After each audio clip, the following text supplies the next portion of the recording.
Michael Doran, and he will be talking about the progress and challenges in the implementation of energy efficiency and renewable energy policies right here in Ireland. And after that, one of our Climate Pact ambassadors, Dan Boyle, will be talking about empowering communities, the transformative impact of energy efficiency and renewable energy to achieve net zero. Now, just a little bit of hint, we have 20 Climate Pact ambassadors here in Ireland. These are people that have been carefully selected from different walks of life. They're made up of researchers, they're made up of scholars, even poets, yes, also make up the ambassadors. These are people who have been working in different thematic areas relating to climate change. So as we have more webinars, you will get to hear from a good number of these people. And then, not the least, we also have a Radio First project officer who will be introducing you to energy efficiency first policy, Martin Desgrandchamps. He is also joining us here. And then question and answer, wrap up and closing. So Michael, are we ready to kick off from your end? Yes, I am. Adima, thank you very much. All right, you can see my slides. I can. Off we go. Next slide. Okay, I'm going to give you a quick overview of what is happening at a European level and how that has affected what is happening in Ireland.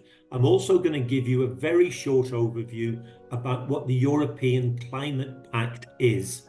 But first of all, start off with European climate law. This is an actual law. By 2030, EU emissions should be cut by 55%. And until 2027, 30% of all EU expenditure will go to climate-related projects. Last thing, by 2050, a climate-neutral EU. First question, will the EU be able to achieve these targets? And then what is probably more relevant for us is, will Ireland reach its targets? Next, please, Adima.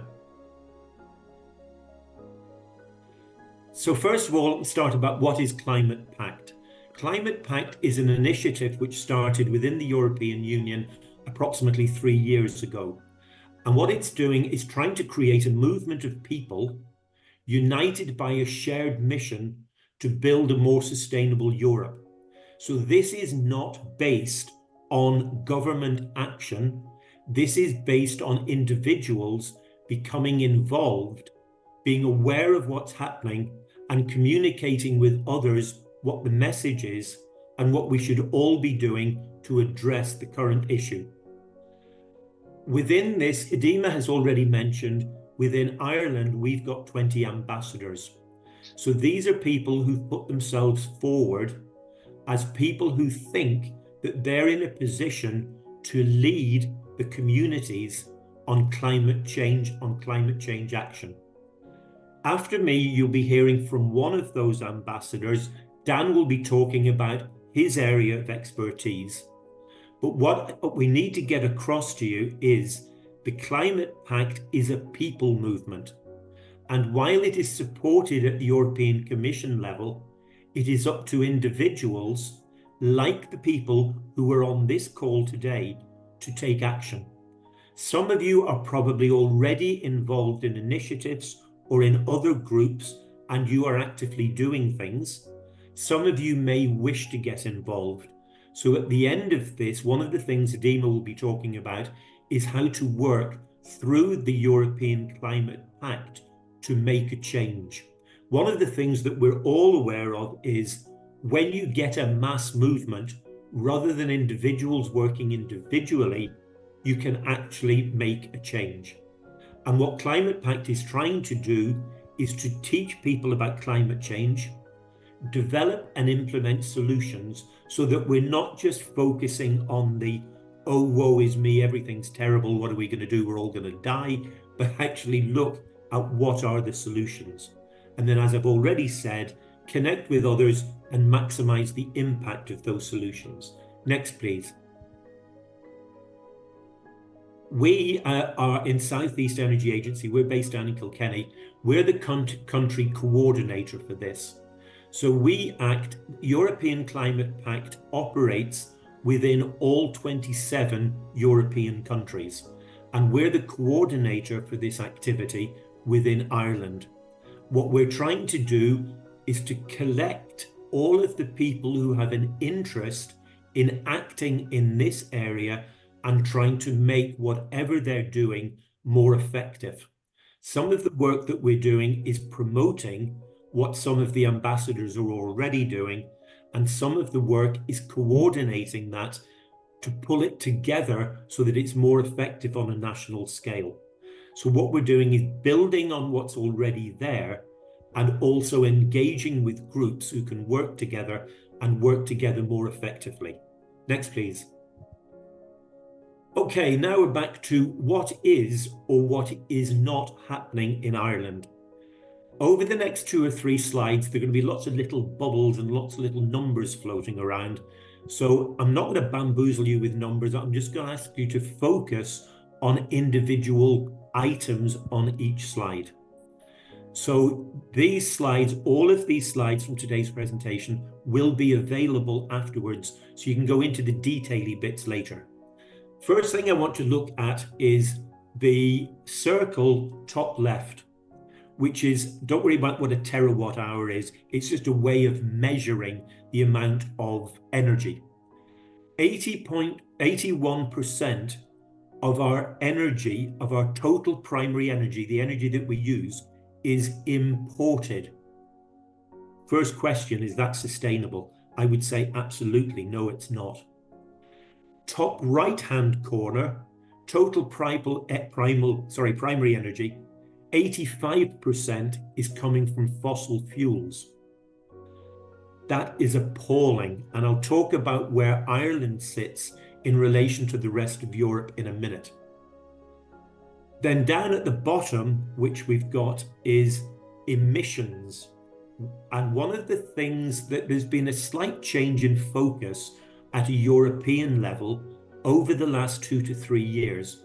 Instead of focusing specifically on how much of your energy is coming from renewable sources, what we're focusing on are what are the emissions that come from the activities that are involved with generating energy and using energy.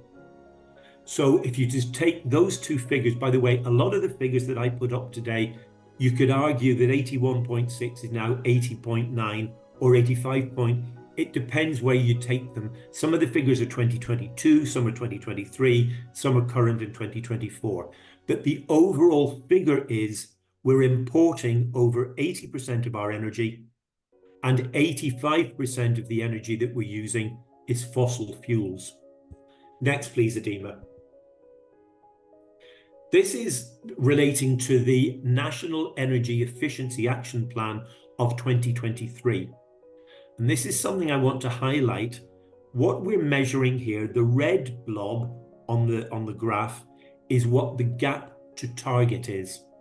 So that is, what is the current target and where are we in relation to hitting that target? And already you can see the gap to target is 8,000 gigawatt hours. That is about 25%. So already Ireland is 25% behind its energy efficiency action plan target.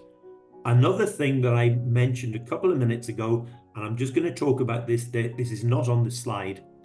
Figures which came out 3 months ago rated how much renewable energy each European country is using in terms of the percentage of its total energy use. So basically, how much of your energy is renewable? There are 27 countries in Europe. Ireland was 25th last year. Guess what? We've moved to 27th. We are the worst country in the whole of Europe for using renewable energy.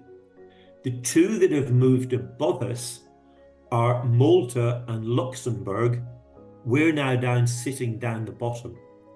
We shouldn't be sitting down the bottom because of the wind reserves that we've got and because of the bioenergy reserves that we've got. So things need to change. Next, please, Adema. This is the energy efficiency schemes in Ireland. How does it affect what's actually happening? The first one is the Energy Efficiency Obligation Scheme. It's been operational now for 2 years, and this is a specific focus on certain sectors, mostly local authorities, on how to reduce the amount of energy through energy efficiency. Second thing is an awareness raising campaign, which is Reduce Your Use. This has been quite effective for the last 4 years, and this is on individuals and businesses, simple, practical things that you can do to reduce how much energy. The third one is the National Retrofit Plan.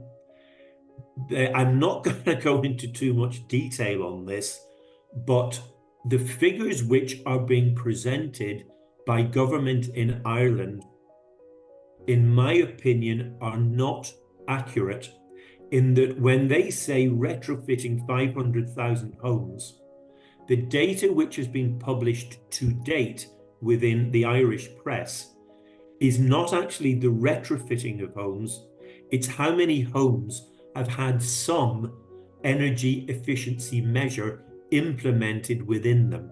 So in my opinion, this is an opinion which has not yet been proven by figures, we're actually further behind on the retrofit plan than the government figures would indicate.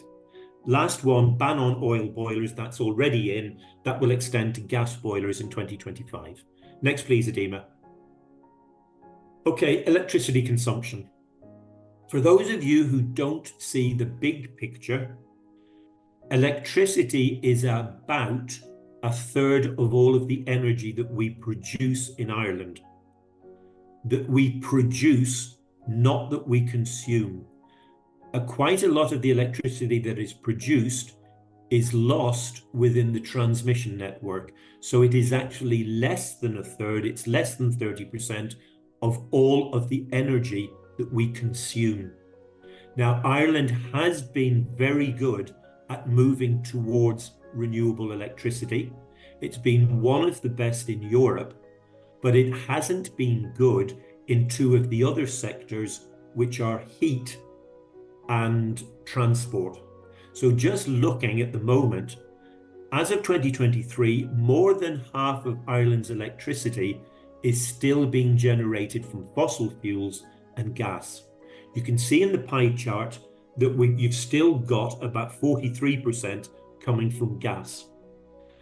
Wind is now, on this slide it says 35%, that figure is now slightly higher, it's about 40%, and then there is also some hydro and biofuels producing.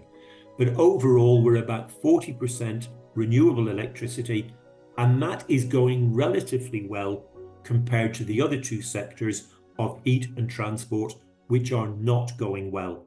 Next, please.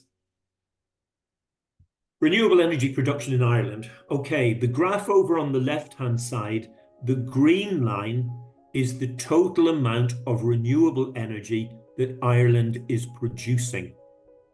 You can see from 2010 to 2022, the figure is going up, but from 2019 to 2022, and that figure is continuing, the overall rate of increase has deteriorated. The blue line which below that is offshore wind, and you can see that most of the green line, which is the total, is made up of offshore wind. So these figures relate specifically to renewable electricity. So you can see from this, most of it up until 2022 is coming from offshore and onshore wind. The red line down at the bottom is solar. Now that has taken off within the last 2 years, and those figures are coming up. We don't have reliable figures yet for 23 and 24, but you'll see the red line coming up. But as an overall percentage of Irish generation, it is not significant. It will be up just about pushing 1,000 at the moment, which will push the other figures up. But if you take these figures that you're looking at now and project them forwards, Ireland is not going to hit any of its renewable energy or energy efficiency targets. Next, please. Challenges and solutions. Why are we in the mess that we're in? First one is fossil fuel crisis. I've already told you that we're importing 85% of our fuel is coming in from outside Ireland, and also about 85% of it is still fossil fuels. We are in an exposed position, and we all need to be doing something to make that situation better. We have a climate emergency. For the last 14 months in a row, the Earth's temperatures have risen above the monthly average month on month for 14 months. There is no reason to think that those incredible increases are going to diminish. We've got a climate emergency. Ireland may be slightly better off than most other countries, but that doesn't mean we can just sit back and watch the rest of Europe and the rest of the world burn. We've got cost of living issues associated with high energy costs, and part of those cost of living are associated with the fact that we're dependent on energy from outside Ireland. What should we be doing? We need a planning system which allows renewable energy to be implemented and delivered. We need changes in the grid system to allow flexibility. The grid has always been developed based on stability. Renewables tend to be intermittent, and they create difficulties for the grid operator. So the natural inclination for the grid operator is to try and resist them and to go for stable generation. Renewable heat needs support. There has been a system in operation in Ireland for 6 years. It has been way below the targets of what was supposed to be delivered within that. The low and no carbon transport efforts have been poor to date, and we need more action. Next, please. That's the end. That's me finished. You'll be handing over now to Dan, who's one of our ambassadors. So thank you very much for listening. I'm going to give you back to Edema, who will introduce Dan. Edema, thank you very much. Thank you to Michael for your presentation. And for those of you who are just joining us, these presentations will be made available after this meeting. And if you have questions as you're listening to the speakers, please put all your questions in the chat box. Thank you. So now we're going to be hearing from one of our Climate Pact ambassadors, Ambassador Dan Boyle, who is also representing the European Committee of the Regions in Ireland. He's also a councillor, Cork City Council, and he will be talking about empowering communities, the transformative impact of energy efficiency and renewable energy to achieve net zero. You are welcome, Mr. Dan. Do we have you ready? Thank you, Edema, and good afternoon, everyone. As has been mentioned, I've been asked to speak on the subject of empowering communities, and what I tend to do is speak on the Sustainable Energy Program, Communities Program run by Sustainable Energy Authority of Ireland, SEEA, and how it exists, how it's operating, what its potential has. And I will also speak to my own experience as a participant in one particular sustainable energy community, and I'm happy to take any questions afterwards. The Sustainable Energy Community Program is something that's been operating under the radar for a number of years now. It's an attempt to achieve large-scale community engagement in issues surrounding renewable energy. And even though it has been under the radar and relatively low profile, it's been remarkably successful in the number of groups that have been formed and the number of people who are part of those groups. The first graphic here shows the distribution throughout Ireland, and you're talking on close on 800 groups, and there are a number of those groups who have progressed to a particular level, the production of an energy master plan, which I'll talk about later in my presentation. And there are groups that are starting that process. There in terms of community involvement in sustainable energy in general, I think the shiny example would be the Tipperary group and the community energy company that is formed out of it. But that's been a parallel process, but it does show that the idea of community involvement, community ownership, community interaction with energy issues is possible and to be encouraged. There are countries in Europe such as Germany and Denmark who do this to a far larger degree, and Ireland can, and I would argue should be doing a lot more in this area as well. Maybe we can move on to the second slide. The process in becoming a sustainable energy community, according to the SEEA, is a three-phase process of learning, planning, and doing, and it doesn't ask of the people who participate any high degree of knowledge of energy and technology, but it does ask for an enthusiasm to progress the concepts of how energy can be used sustainably in a community. And it's also worth saying that the definition of community is not only geographic, it's associated communities. Some of the sustainable energy communities that have been established have been around sporting organizations. Some have been around housing associations. But many are geographically based, and the general principles of community development are what's put in place to try advance the activities and the actions of SECs. So the simple process is you get a group together of interested people with a common purpose, and you're assigned a mentor. The mentors work for SEAI. They're geographically based, and they're working with several SECs at the same time at different levels of development. But I've tended to find that the experience that they've built up as individuals and the enthusiasm they have is that they are excellent at their tasks, and they do help the communities establish quickly and achieve very much in the medium and long term. And through the mentoring process, the groups are taken through the areas that need to be examined in terms of defining yourself as a sustainable energy community and putting that into operation as you would like to see achieved. Now, the second stage is the planning, and what the planning aspect of an SEC is to produce an energy master plan. These are very comprehensive, very detailed documents analyzing what the energy needs and potentials are of a particular community. And at this stage, having been successful in getting a grant and being approved for an energy master plan, you're assigned a technical expert, someone who will take you through the technicalities of what's involved.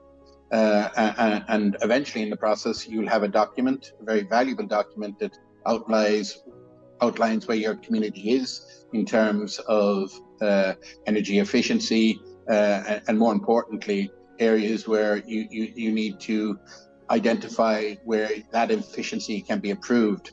Now, at this stage, I'll talk of my own personal experience. I'm involved in a sustainable energy community in Ballyfihan, which is a part of Cork City, relatively close to the city centre. An older community, had originally been social housing, but much of the housing has been bought out. The housing stock dates from the 1940s, 1950s, and as a rule, they would tend to be C, D, and even E in terms of their energy efficiency. Now, I wouldn't have been an initiator in this particular community, but I became a supporter after being asked to be involved. And the initiator was very much a community association officer who saw potential in this, not only for the wider community, but using the community centre in Ballyfihan as a linchpin of how they could construct an energy master plan and how they could achieve energy efficiencies. The community association building is quite a large building, the type you can play basketball in. It's a large space, it's a high roof, and in terms of its electricity use and particularly its heating needs, it's very difficult and very costly to do so sustainably. So the Energy Master Plan had two goals in mind. One was to how to make the community centre itself more energy efficient. And secondly was to see how the community in general can benefit from the idea of energy efficiency. And in that second area, what the Community Association and the Sustainable Energy Committee did was hold an energy fair, where it brought together providers of energy efficiency retrofitting companies to display their wares and to talk to the general public. And the SEC in Ballyphehane, it sees itself as an enabler, bringing together not just individuals who want to know more and to practice retrofitting in regard to their individual houses, but maybe acting as a conduit for groups of houses in the same area, benefiting from further savings if they work together. So that was the point of the energy fair. Contacts were made.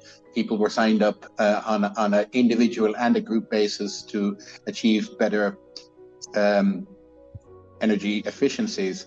And because it's a community approach, the Energy Master Plan that was produced in Ballyphehane and by the SEC in Ballyphehane, it looked at all energy use. For instance, there are small industrial units that are based in the same area and approaching business owners and asking how their energy might be looked at differently, and maybe looking at the prospect of community heating, where excess heating is being used in an industrial sense that might be used in a residential sense nearby.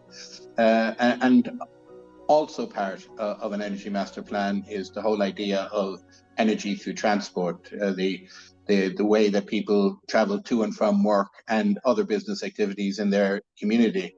And that was analysed in the plan, and ways were suggested as to how it might be better put in place. So the third section of the community journey of an SEC is the practical side. I've already discussed some of that aspect as it has been done in Ballyphehane, but I suppose the bigger aspect is to engage and involve with as many individual members of the community as possible. And the Ballyphehane community had the benefit of having its plan endorsed and launched in some way by the then Taoiseach, and also was visited by the Minister for the Environment. So that might be available to every community, but it helped heighten and raise the awareness and the involvement of people in the general community. And at this stage, where community SECs find themselves is that they are on the verge then of, with their energy master plan in place, to look for significant wider funding that may be available. And this is where the Ballyphehane Sustainable Energy Community finds itself at the moment, in raising funds for making the community centre in particular sustainable. As you imagine, with a large building, there's quite a lot of potential there for solar energy, and a lot of roof space that can be used. And there are other sustainable uses to do with the water systems. And as a community, they also use an electric bus for a lot of their social activities and working with older people in the community. So there's a charging point there that could benefit from an internalized and self-produced renewable system of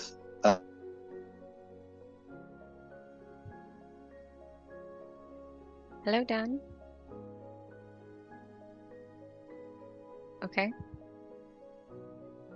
Let's see if he would be able to reconnect in a few minutes. I know he was already wrapping up on it has been successful, and it has achieved much in identifying a considerable number of communities and a number of people involved in that. I think it has an even greater potential to do so if it was made more public and maybe more resources to allow it to do that. And it's exactly the road we need to be going down if we want to engage, if we want to inform, and ultimately if we want to involve people in terms of achieving the goals that we know are necessary in terms of renewable energy. Our first speaker has told us that how badly Ireland performs. We don't do too badly in electricity generation. But where we're very, very poor still is the energy we expend on transport in particular, and needing to make that renewable. So I think both in terms of the engagement and educational value of SECs, it's something I would promote in every community, and I think it needs to be scaled up to that level to achieve what it can achieve. So I hope that's been useful in terms of my personal experience and the value I see in this particular program. Okay. Should we proceed to the next slide, Dan? Well, we can finish off the slide then, yes. Okay. It's mainly what I've been talking about in terms of the last minute or so. It's just a tick box in relation to how we can change the way our community thinks about energy. I've already talked about the fact that the definition of community can be broad, can be geographic, can be associated with a group of organizations or a particular organization, and it lists the type of groups that are there. Energy efficiency is the key term, I think, in putting together any sustainable energy community and producing an energy master plan. I don't want to put anyone off, but the scale and the depth of an energy master plan is quite significant. It involves producing a document that is technical in nature, of which there will be technical assistance available through expertise. But the level of work involved in producing the plan and then working on it demands of a voluntary commitment that is quite significant. But I think in community development terms will benefit those who choose to take part. The last points being made are that despite the fact that you're going to get to a level of a very advanced document, it doesn't require the prior expertise. It's a learn as you go expertise, and the expertise that can be brought in when necessary to fill in the particular gaps. And the final point is, think of what's achievable and start the process. To start it all means we're further advanced than we have been, but it also points the way to where we can be and where we need to be. So I hope that's been a useful overview and compendium of what sustainable energy communities are about. Thank you very much, Dan. And he says, you just start. So we're moving quickly to the next speaker. And before we do that, if you're just joining us, you're welcome. This presentation will be shared. If you do have questions, please drop it in the chat box and we'll try to attend to all the questions. If we are unable to because of time, we will have to send a PDF of the answers to some of the questions. So our next speaker is the EU Radio First Project Officer, Southeast Energy Agency, Martin Desgrandchamps, who will be talking about the energy efficiency first principle and challenges to come for Irish stakeholders. Do we have Martin ready? Of course, Adima, I'm ready. Thank you All very right. much. Good afternoon, everyone. Thanks, Dan, as well for the presentation. It was really interesting. And while you insisted on the importance of involving energy efficiency for communities, and that's very good because I'm going to take 5 or 10 minutes of your time to focus especially on that side of things, especially on the policy side of things of energy efficiency, which will be the energy efficiency first principle. So I don't know if you ever heard of this principle, but I think it's a great opportunity to introduce it to you. This very principle might have a pretty significant impact on the way you operate, especially if you are a member of local authorities. I've been told there was some attending today. So yeah, first thing first, let's define quickly what the energy efficiency first principle is. So it is a policy, a directive initiated and adopted by the European Union. What does this directive tell us? In a nutshell, what this directive is telling us, it is that we need to prioritize energy efficiency as a primary resource before considering additional energy supply options. So in other words, it means that before taking any new planning decision or starting any new project, we need to be able to analyze and assess what will be the most energy efficient solution to be able to take the best possible decision. So the goal of this process is obviously to optimize our energy use, but also to bring substantial economical, environmental, and social benefits. So great, but why am I talking to you about this European directive right now? And why should you care that much? Well, this principle isn't new, but before it didn't have any substantial legal value. And this exact fact is about to change.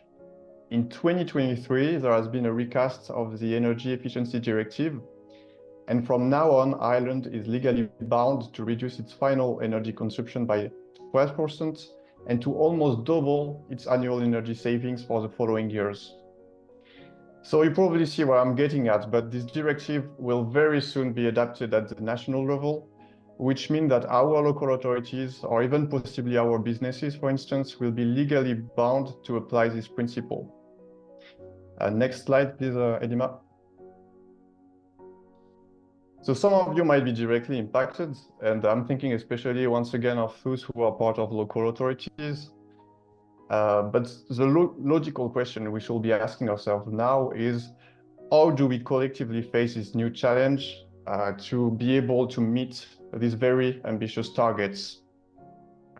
So I'm not going to be able to provide you all of the answers today, but I want you to know that we will be organizing a webinar which purpose is exactly to explain you as clearly as possible this new challenge, and more importantly, to give you all the keys you need to be fully prepared so that the day it arrives on your desks, you will not get an anxiety crisis trying to understand this new thing that you have to do and that you never heard about.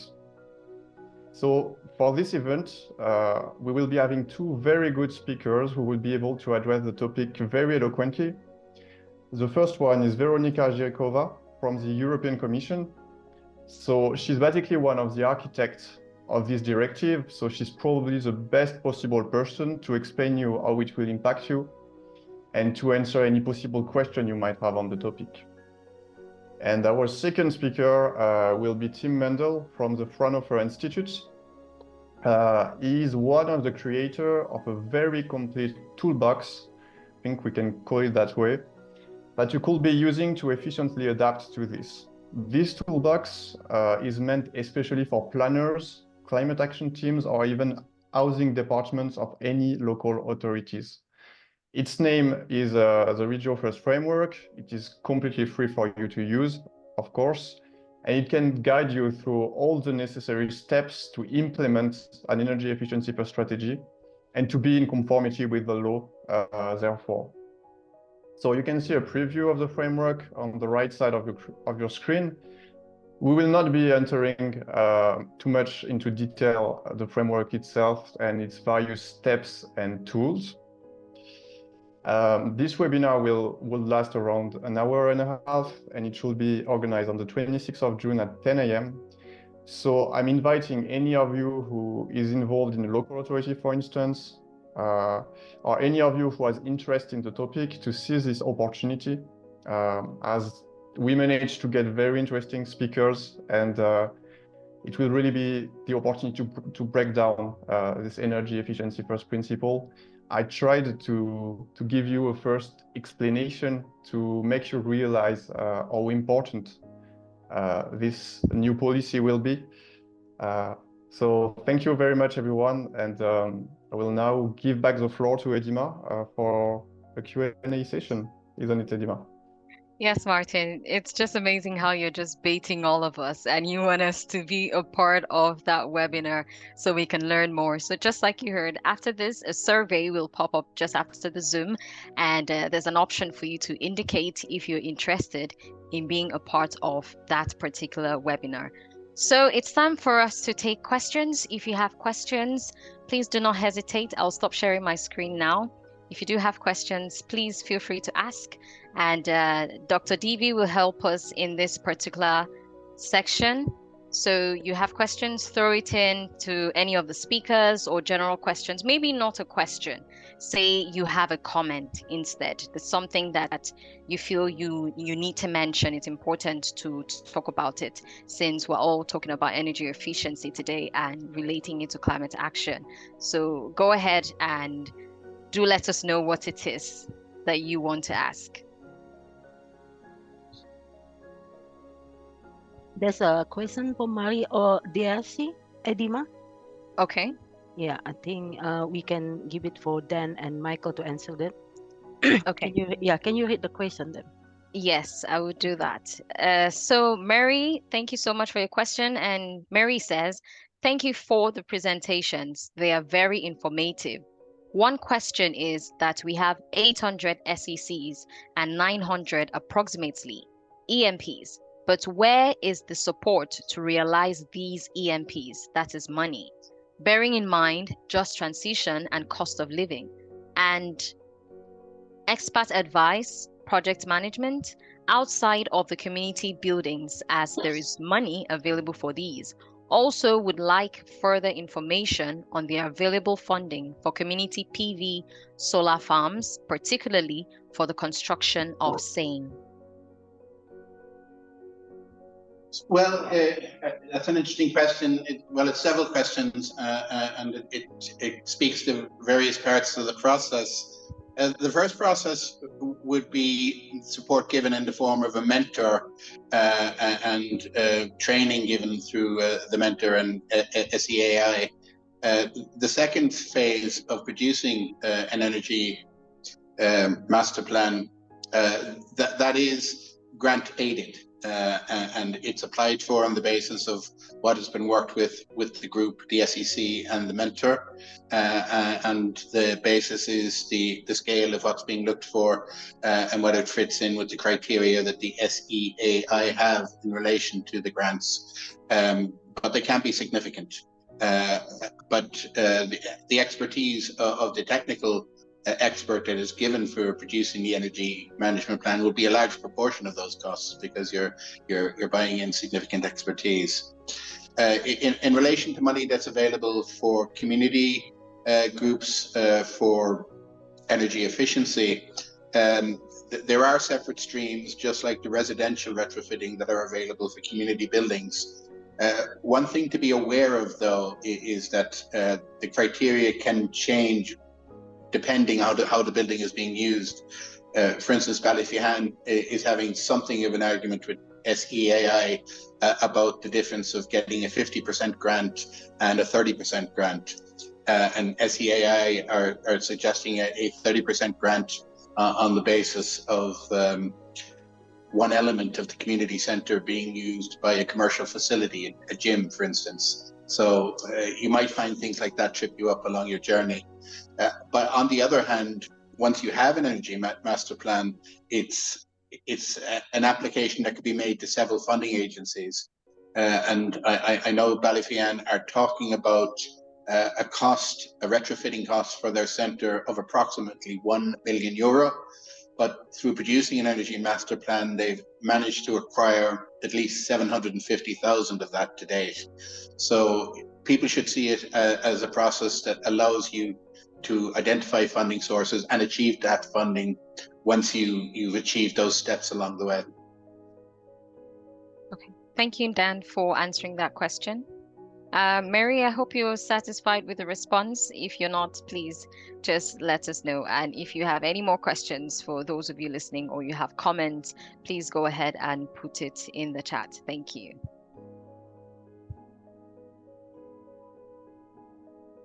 Okay, so while we're just giving room, just in case people have more and they want to say anything about it, Dan, I think I should just ask you this general overview. So can anyone, you talked about the SECs and the rest, and I'm just asking based off people maybe are still a bit unfamiliar with these. So can anyone apply to join the Sustainable Energy Community Network, or does a person have to be, do they have to be part of an organization, maybe just for landlords or something? Is it open to just anybody?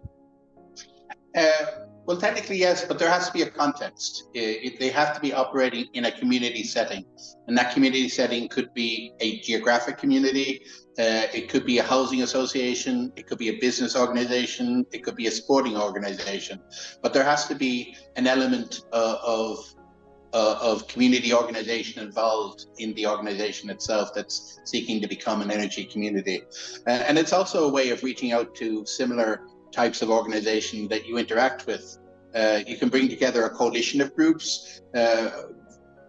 Each group does something separate in a process. For instance, you could have a housing association in an SEC along with a supporting organization, along with a chamber of commerce, along with a community association. They can be configured in several ways, but there has to be an agreed context, and the people involved in that community have to identify as that community. Okay, thank you, Dan. And then finally, just putting out there for any of the speakers, how realistic is it for Ireland to become climate neutral by 2050? Just asking. It's not on the current trajectory unless there is a buy-in and a commitment from government. The Irish government has been very good at setting targets, but at missing them. And if I could just, we've got some extra time, so I'll just tell you something that happened. In 2016, the Irish Bioenergy Association identified that it was unlikely that Ireland was going to hit its bioenergy target by the year 2020. So this was a legally binding European target. And they published a report which identified that the shortfall would cost Ireland something of the order of 500 million euro. In 2020, the Irish government did not pay a fine of 500 million. They fell short by 4% on their renewable energy target. And they went to Lithuania and bought 360 million euro of energy credits. So it would appear as though Ireland hit its energy target, its renewable energy target for 2020. It didn't pay a fine, but it did buy 360 million euro. To me, that's cheating. And if the government needs to understand the scale of the problem, and for me as an Irish person, I find it appalling when I'm working at a European level that we're 27th out of 27 in the production of renewable energy, when we've got resources for bioenergy and particularly for wind, and it's now coming on. For instance, in bioenergy, we have the best growing conditions for forests in the whole of Europe, which bears in mind wind strength, soil suitability, the temperature, the number of daylight hours, all that kind of stuff. So we've got the potential to do it, but unless there is a shift in government commitment, we will not hit our 2050 target. Thank you for that, Michael. And you have a question here from Nathi. Nathi is asking, is there a good website or source of data to see the various graphs shown that you showed that about Ireland's performance in renewable energy? Nathi, I'm pretty sure we should be able to get that across to you. Yeah, we can send that directly. There isn't one of the slides that I was using. There are a range of sources. Some of them are European, some of them are association figures from Ireland, and some of them are from SEAI and from the Irish government. But yeah, we can send, if you tell us specifically what you're looking for, we will send those on to you. Okay, so if you still have one more question, you could throw it in. But in the meantime, I'm just going to briefly talk about how you can be a part of this. I do know that I mentioned a bit about it at the start, but you really can be a part of this if you want to. Okay. Give me a second. Let me just reshare the screen from the start. So the steps are actually not hard at all. Okay, you just need to, first of all, be interested. Yes, as it sounds, you have to want to be a part of this. You can't just say, oh, I'm interested, and then you don't actively take an action. It's important that you actively take action and say, hey, I want to do this. I want to be that change that we want to see. Okay, my screen is back up. So there are just 5 simple steps that you can do. We currently have a photo competition going on. So it's your opportunity to showcase the climate action that you're doing. It could be in your home, it could be in your community, it could be in the city. And you don't have to be a great photographer, okay? So don't think, oh, I don't have the good camera. Just make do with what you have. This competition is running until Friday, 28th June, and it ends by 11 a.m. 10 lucky winners will be selected, including people from 1 public vote, 3 categories, and guess what? The winners are going to be invited to Climate Pact annual event in Brussels next year. This will include travel and accommodation, and the person or the people's photographs will be showcased at a physical exhibition during the event. The winners will get a digital certificate. They will be featured across Climate Pact's digital platforms. And like I said, these slides are going to be shared so you can see more information about it. Now, assuming you were like, oh, I don't want to do the whole photo competition, what else can you do? You could host a group activity. You could take an individual action. Our Climate Pact ambassadors are currently doing this. So we're going to share more about it. We're going to have other launch talks coming up, and we would love you to be a part of it. You could also engage with local authorities, okay, and spread the word. Really important that you spread the word. Tiny little actions will make the mighty ocean. Our next launch talk, the date will be communicated, but I can tell you that the theme is going to be on biodiversity and ecosystem restoration. We already have a lineup of 2 awesome speakers. I will keep you in suspense, but we will communicate with you. We also have a national conference coming up next month, and this will be in conjunction with the Irish European Commission representative. It will hold in Dublin on the 19th of next month as well. And I already talked about the photo competition. So this is the part where I say a very big thank you to everyone who joined us for the launch talk, to you who stayed up until the end. We sincerely appreciate you. Thank you. Now, after this meeting ends, we're going to have a feedback survey pop up. So please do also fill the feedback survey, and to also indicate interest if you want to be a part of the Radio First seminar coming up next month as well. Thank you so much, everyone, and see you again at the next launch talk. Hopefully very soon, but thank you. Thank you very much.